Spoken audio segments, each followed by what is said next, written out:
municipal, y como no podía hacer la nota por sus ocupaciones, tenía turnos concedidos esta mañana en su profesión, la hicimos vía WhatsApp, por eso ustedes van a notar que no es una nota telefónica punto a punto, sino hecha con la pausa que otorga el WhatsApp. Pero escúchenla, a mí me parece un aporte importante de un joven profesional de Pringles que coloca también a su profesión, a la psicología, como una herramienta importante para combatir precisamente una instancia tan difícil como la que estamos atravesando con el COVID-19.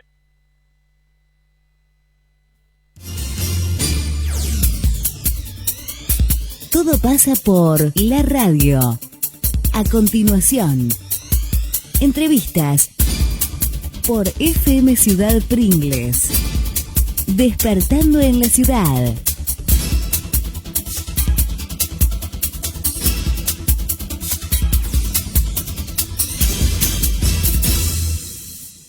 Estamos en diálogo con el psicólogo Jesús Cáceres.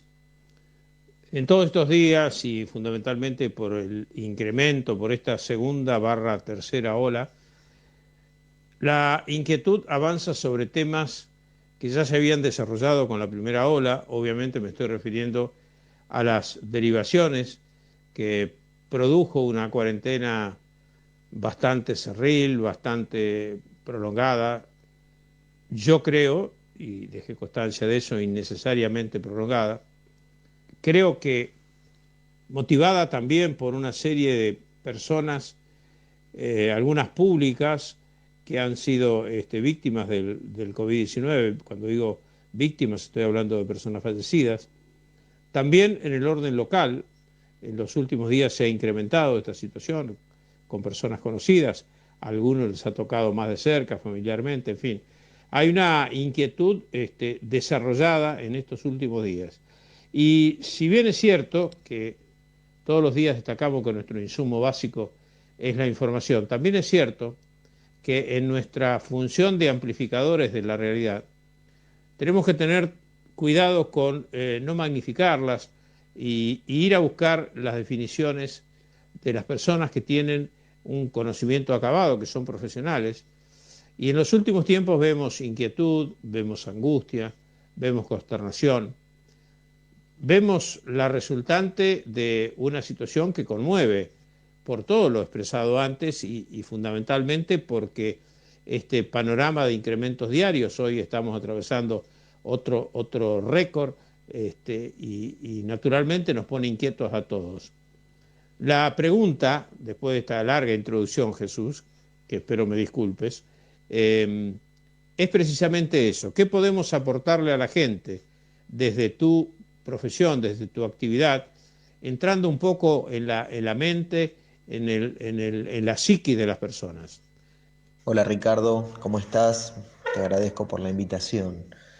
Bueno, yendo a tu pregunta, y como bien mencionaste, estamos atravesando un tiempo muy delicado, muy complejo, como otros que ha tenido que atravesar la humanidad, y esta es otra crisis más.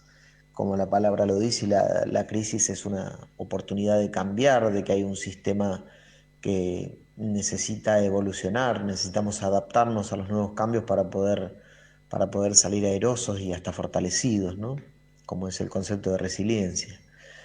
Creo que esta situación que estamos viviendo literalmente, con la posibilidad de nuestra propia muerte y por supuesto la de nuestros seres queridos, y hoy es palpable, es algo concreto, lo vemos en lo cotidiano, ya no es algo que le pasa al vecino de a lo lejos, nos pasa a nosotros, le pasa al de al lado, y nadie está exento de esto.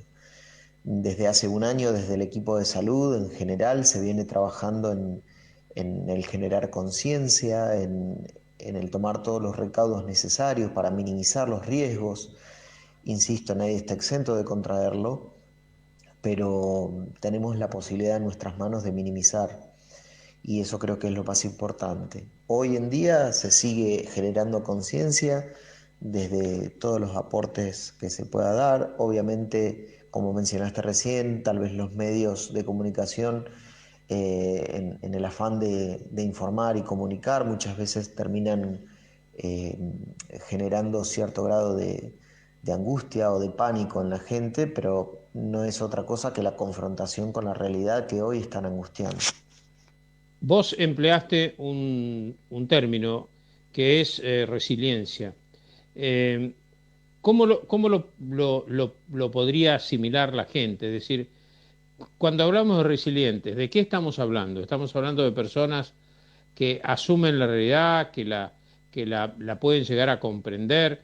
¿Cómo se puede racionalizar el temor que pueda generar la presencia de un enemigo invisible que está ahí apostado, que no sabemos de qué manera va a llegar, que evidentemente todos sabemos lo básico de las protecciones que se han sugerido desde hace ya un año y un mes prácticamente, pero realmente ninguno tiene noción exacta? La ciencia ha aportado cosas, pero también ha tenido mucho más preguntas que respuestas.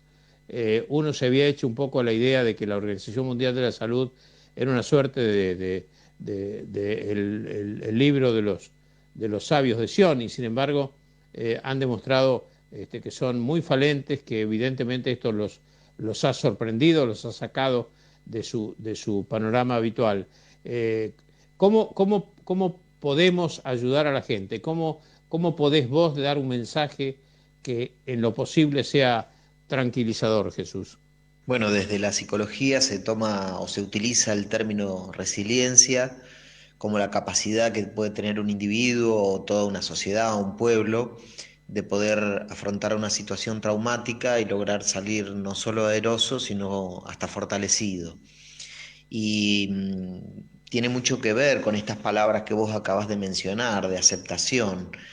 Cuando vemos por la calle a ciudadanos que no logran tomar los recaudos mínimos que se vienen planteando desde hace ya un año, yo creo que inevitablemente se habla de cierta negación, de cierto grado de negación, el creer que a mí no me va a tocar, o que a mí no me va a pasar nada, que soy invencible. Y no me cabe duda que para poder afrontar este enemigo, lo primero que debemos hacer es poder aceptar la realidad, que es una realidad angustiante. Eh, no digo que la rebeldía del ser humano sea siempre consciente, sino que a veces utilizamos esta negación como mecanismo de defensa, esto de creer que a mí no me va a pasar nada. Y el ser humano desde siempre ha vivido como si fuera a vivir siempre, ¿no? Como si fuera eterno, como si fuera inmortal. Y lo que este virus ha hecho, esta pandemia, es confrontarnos justamente con nuestra finitud y darnos cuenta de la incertidumbre permanente en la que vivimos, ¿no? El ser humano intenta por todos los medios mantener cierto grado de control sobre todo lo que hace o toca, y esto nos demuestra que no tenemos control de nada, que la vida es una incertidumbre constante. Así que tomando unas palabras de mi querida amiga y colega Soledad Tizón, que me dijo en un momento y me encantaron, creo que este es momento de abrazar la incertidumbre. ¿De qué se trata esto? Justamente de aceptar lo que nos está tocando como individuos, como sociedad, y poder evolucionar, pero poder hacerlo juntos, ¿no? Como una estructura. Abrazar la incertidumbre es hacernos cargo de lo que nos está tocando vivir y poder hacer algo para afrontarlo. El otro día escuchaba palabras de Esteban Berruet que me gustaron también en referencia al tiempo extraordinario que estamos atravesando, que implica estrategias extraordinarias también. Es decir, luego de un año veo que hemos bajado la guardia, que nos hemos relajado en muchos aspectos, porque lógicamente terminamos naturalizando algunas cosas. Pero la pandemia no ha acabado, estamos tal vez en el ojo de la tormenta, se están empezando a aparecer nuevos casos, la mutación de las cepas del virus y bueno, los resultados son visibles. Con más razón tenemos que reforzar esas posibilidades, ¿no? Nuestras defensas. El mensaje que puedo dar es que seamos conscientes de que si yo no uso barbijo o no mantengo la distancia adecuada, no solo me estoy perjudicando yo, sino a todas las personas que están al lado mío, a mis seres queridos, puedo trasladar el virus de un lado a otro.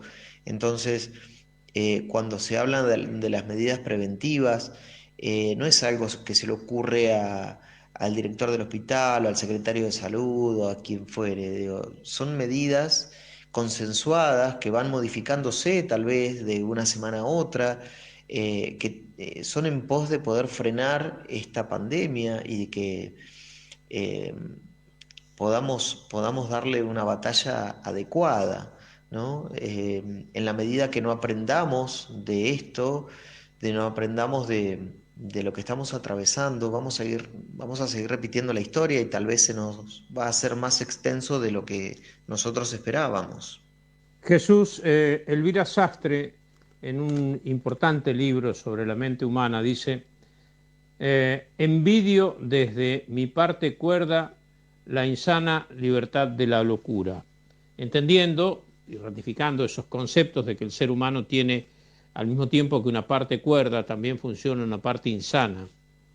Para enfrentar, como decías recién, circunstancias extraordinarias, ¿entendés que el ser humano también debería aplicar esa parte insana que es creativa, que es reactiva, que puede llegar a plantarse frente a determinadas situaciones que lo acomplejen y por ahí, desde ese grado, no sé si de inconsciencia o de locura, sacar herramientas, generar herramientas que le sirvan a uno para esta situación?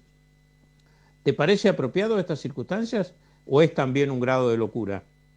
Sí, es muy buena esa frase y no me parece para nada fuera de lugar, todo lo contrario. En el ser humano conviven dicotomías permanentemente, ¿no? Pulsión de vida, pulsión de muerte, distintas facetas, nuestras sombras de las cuales nos tenemos que hacer cargo y trabajar. Esa es parte de nuestra función, de nuestro trabajo diario. Y creo que es un momento en el que tenemos que aunar todas nuestras fuerzas en pos de un beneficio común, que es salir adelante de esta situación y poder evolucionar como sujetos y como sociedad. Y por supuesto que ante situaciones de riesgo, ante situaciones de incomodidad, de necesidad, es que el ser humano eh, ha tenido las mejores ideas, ¿no? Las mejores estrategias. En un espacio de tranquilidad y comodidad no aparecen esas estrategias extraordinarias porque no son necesarias, sino que surgen de situaciones como estas, de crisis. Como dije al principio, la palabra crisis significa oportunidad de cambio. Necesitamos aprender, ser conscientes de lo que estamos viviendo, aceptarlo, hacernos cargo y aplicar las medidas necesarias para poder cambiar y evolucionar. Queremos aclararle a nuestros oyentes que este cambio, este reportaje vía WhatsApp, se materializó así porque en su condición de psicólogo, Jesús, en el horario del programa, está trabajando en el hospital y le resultaba imposible hacerlo, ¿no? De modo tal que, primero, bueno, agradecerle esta hora extra o minutos extra que nos ha dedicado. Y quiero cerrar con esta, para no robarle más tiempo, la última pregunta. En tu condición de joven, porque lo sos y mucho, en los últimos tiempos hemos escuchado que los adolescentes y los jóvenes se habían un poco convertido, y de hecho lo podíamos ver también, ¿no? Es decir, lo podíamos ver en los lugares públicos, podíamos verlo en las plazas. Era como que los adolescentes jóvenes habían desestimado la posibilidad de usar el barbijo. Y bueno, consecuentemente, una parte importante de la sociedad hacía esa lectura y desde cierto punto de vista totalmente válida, ¿no? ¿Qué ocurre con la mente de un adolescente joven en estos casos? ¿Es su estructura de beligerancia propia de su estado biológico o existe alguna razón o vos has detectado alguna otra razón? Porque evidentemente su fragilidad es muy distinta a la de una persona mayor. Eso no requiere ninguna evaluación adicional, pero sí que se pueden convertir en transmisores y naturalmente afectar a grupos familiares, a personas mayores. Por eso te reitero la pregunta. ¿Es un poco el estado de vulnerabilidad que da la adolescencia, juventud, esa plenipotencia, o descubriste alguna cosa nueva, si es que hay algo para descubrir en esta situación? Me parece muy interesante tu pregunta, aunque me parece que el hecho de estigmatizar al adolescente como el transgresor o el causante de falta de cuidados estaría tal vez de más.